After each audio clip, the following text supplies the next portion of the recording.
पूरे क्लासरूम में, और जानती हो मम्मी सारे बच्चे हंस रहे थे। क्या शीला की बेटी तुमको काली माई कह रही थी? पूरे क्लासरूम में कह रही थी? हाँ आंटी, अंशिका बिल्कुल ठीक कह रही है। पारुल अंशिका को लगातार चिढ़ा रही थी और जानबूझ करके सभी बच्चों के सामने काली माई करिया यही कविता सुना रही थी। हम भी उसको मना किए, देखो तुम अंशिका को मत चिढ़ाओ, अंशिका को अच्छा नहीं लग रहा है, लेकिन वो सुनने को तैयार नहीं थी। और आंटी पारुल कंटिन्यू अंशिका को काली माई करिया सिर्फ यही बोल रही थी। अंशिका बिटिया रो नहीं, अच्छी बात नहीं रोना, चुप हो जाओ। पारुल गंदी लड़की है, उसे कोई भी तमीज नहीं है, उसका दोष नहीं है बेटा। उसके माता पिता उसको अच्छे संस्कार नहीं दे रहे हैं, उसकी परवरिश अच्छी नहीं हो रही है, इसे जाने दो प्लीज, तुम रो नहीं। मम्मी मेरा इंसल्ट हो गया, पूरे क्लासरूम में सबके सामने कह रही थी काली माई करिया, और पता नहीं मम्मी कौन गंदा सा पोयम सुना रही थी। जाने दो बिटिया, पारुल बहुत गंदी है, उसे कोई तमीज नहीं है, उसके कारण क्यों आंसू बहा रही हो? चुप हो जाओ अंशिका प्लीज, रोते नहीं, तुम बहुत मेरी प्यारी बेटी हो और अच्छे बच्चे रोते नहीं है। इसी छोटी सी बात के लिए तुम रो रही हो? क्यों तुमको काली माई करिया कह दी? रोना बंद करो, कंटिन्यू रोई जा रही हो, परेशान मत हो, मैं शीला से बात करूंगी। मम्मी तुम शीला आंटी से बात करो। मम्मी तुम उनसे बात नहीं करोगी तो पारुल की आदत नहीं छूटेगी। हाँ ठीक है, मैं शीला से बात करूंगी, तुम लोग परेशान मत हो। लेकिन मुझे ये बताओ, क्यों तुमको काली माई करिया क्यों कह रही थी? मम्मी पारुल का पेंसिल बॉक्स टूट गया था और वो बार बार कह रही थी कि मैं उसका पेंसिल बॉक्स तोड़ी हूँ। मम्मी मैं उसका पेंसिल बॉक्स छुई तक नहीं थी, तोड़ने का तो सवाल ही नहीं उठता है, मैं नहीं तोड़ी थी, लेकिन बार बार पारुल मेरे पर इल्जाम लगा रही थी कि पेंसिल बॉक्स तुम तोड़ी हो। अच्छा शीला की बिटिया बिना देखे तुम्हारे पर इल्जाम लगा दी? हाँ मम्मी, बार बार वो कह रही थी कि तुम मेरा पेंसिल बॉक्स तोड़ी हो और मैं उसका पेंसिल बॉक्स टच भी नहीं की थी। ठीक है तुम परेशान मत हो, शीला से मैं बात करूंगी। हाँ आंटी, आप शीला आंटी से जरूर बात करिए, आप शीला आंटी से नहीं बात करेंगी तो पारुल की आदत नहीं छूटेगी, सबको कुछ न कुछ अनबन बकती रहती है। पारुल को मैम भी बहुत डांटती हैं, पढ़ाई में भी बहुत वीक है, सबसे लड़ाई भी करती है। आंटी अंशिका पढ़ने में बहुत तेज है, ये किसी से लड़ाई झगड़ा नहीं करती है। अंशिका तो पारुल के पास बैठती भी नहीं है, उसके पास बैठती भी नहीं है, फिर मेरी बिटिया के ऊपर झूठा इल्जाम लगा दी। ठीक है तुम लोग परेशान मत हो, मैं बात करूंगी, शीला को भी तमीज सिखाऊंगी और उनकी बिटिया को भी तमीज सिखाऊंगी। तो शीला को ही तमीज सिखाना पड़ेगा, दिन भर पंचायत में रहती है और बच्चों को अच्छे संस्कार नहीं दे पा रही हैं। देविका, शीला आंटी क्या तुम भी चलोगी? हाँ आंटी मैं भी चलूंगी आपके साथ। तो ठीक है बिटिया, तुम भी चलो और अंशिका भी चलेंगी। अंशिका की मम्मी आप इस टाइम हमारे घर आई हैं? आइए घर के अंदर आइए, मुझे आपके घर में आने का कोई शौक नहीं है। अंशिका की मम्मी ऐसे क्यों बोल रही हैं आप, कोई बात हो गई क्या? अच्छा शीला जी, आपको झूठ बोलना भी आता है, आप तो इतनी अनजान बन रही हैं कि जैसे आपको कुछ पता ही नहीं है। मैं सच कह रही हूँ, मुझे कोई जानकारी नहीं है, बताइए ना बात क्या हुई, कोई प्रॉब्लम है क्या? आपकी बेटी पारुल कहाँ है, बुलाइए। पारुल अंदर है?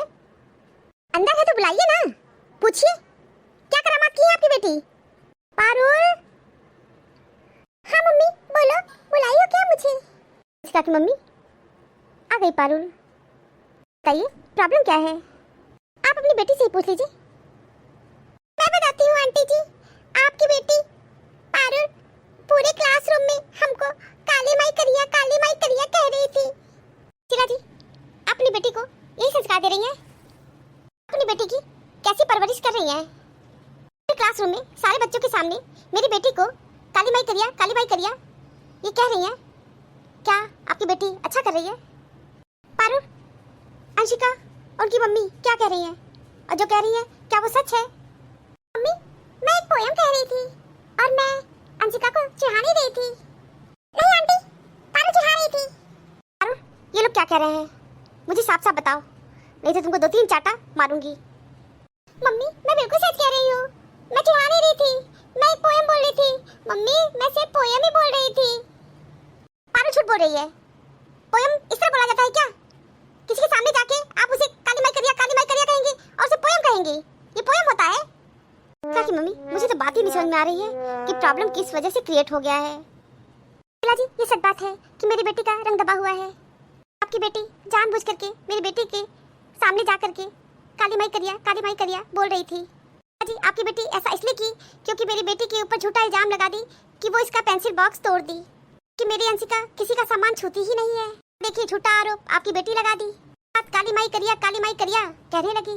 पढ़ाना ही कहते हैं, परेशान करना, इंसल्ट करना। मेरी बेटी मुझसे कह रही थी मम्मी अब मैं स्कूल नहीं जाऊंगी। मेरे क्लासरूम में मुझे पारुल काली माई करिया कह रही थी। बहुत इंसल्ट हो गया है, मुझे सारे बच्चे भी चिढ़ाए मैं काली हूँ इसलिए मैं स्कूल नहीं जाऊंगी। शीला जी आप ही बताइए क्या मेरी बेटी का रंग दबा हुआ है तो इस वजह से वो स्कूल न जाए, पढ़ाई लिखाई छोड़ दे।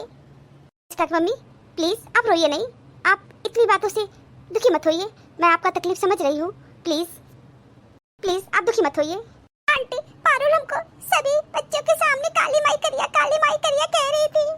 क्लास के सभी बच्चे हंस रहे थे।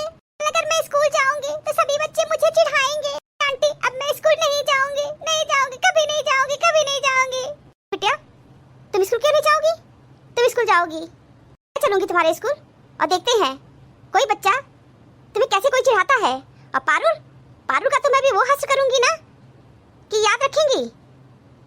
पारुल सच बताओ तुम अंशिका को ऐसा क्यों कही? पारुल सच बताओ अंशिका सच कह रही है कि नहीं? मम्मी मैं एक पोयम ही कह रही थी, एक सॉन्ग है और मैं चिढ़ा नहीं रही थी।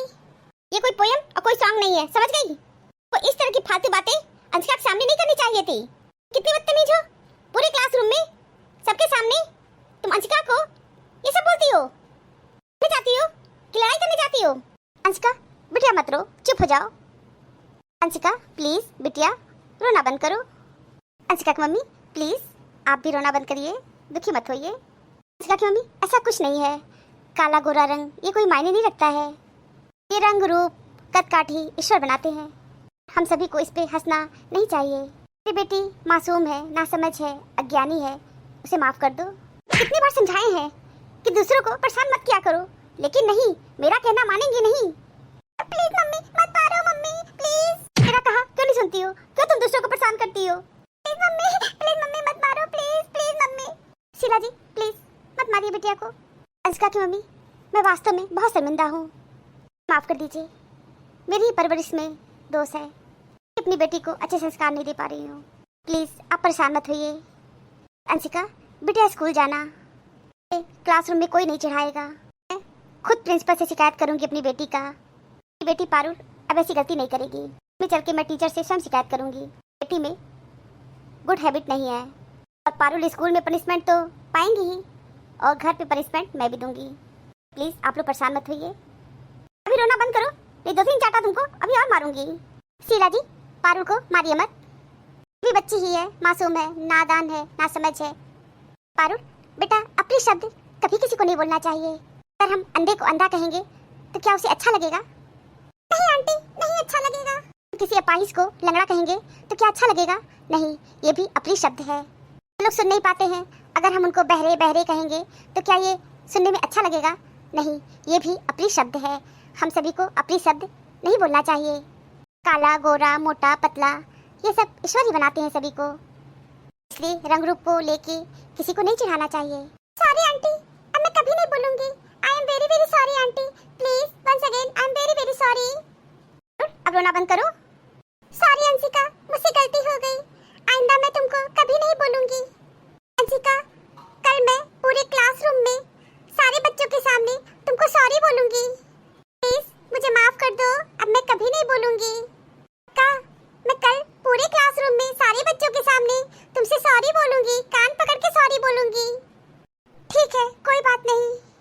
अंशिका की मम्मी मुझे माफ कर दीजिए, मेरी बेटी के कारण आपको बहुत तकलीफ हुई है, उसके लिए मैं आपसे क्षमा मांगती हूँ। जाने दीजिए, बातें खत्म हो गई, रोना बंद करिए प्लीज। प्यार हमारे अंदर की फीलिंग होती है, जब हम किसी से इमोशनली जुड़ जाते हैं ये फीलिंग तब हमारे अंदर आती है। माता पिता का, उनके बच्चों के लिए प्यार, भाई बहन का प्यार, यहाँ तक कि दोस्तों का प्यार भी आप खरीद नहीं सकते।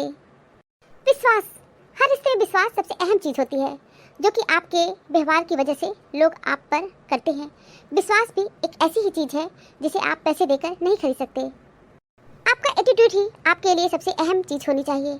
हर व्यक्ति को पॉजिटिव एटीट्यूड के साथ जीना चाहिए। एटीट्यूड भी उन चीज़ों में से एक है जिन्हें हम पैसे देके नहीं खरीद सकते। Thank you for watching this video. Video अच्छी लगी हो तो लाइक और शेयर करना ना भूलें। चैनल को सब्सक्राइब नहीं किया है तो फटाफट सब्सक्राइब कीजिए। मिलते हैं अगले वीडियो में एक नई स्टोरी के साथ। तब तक आप लोग अपना बहुत ख्याल रखिए, हमेशा हंसते मुस्कुराते रहिए। आप सभी को बहुत बहुत धन्यवाद, बहुत बहुत धन्यवाद। तो प्लीज़ मेरे चैनल को सब्सक्राइब कीजिए। Thank you.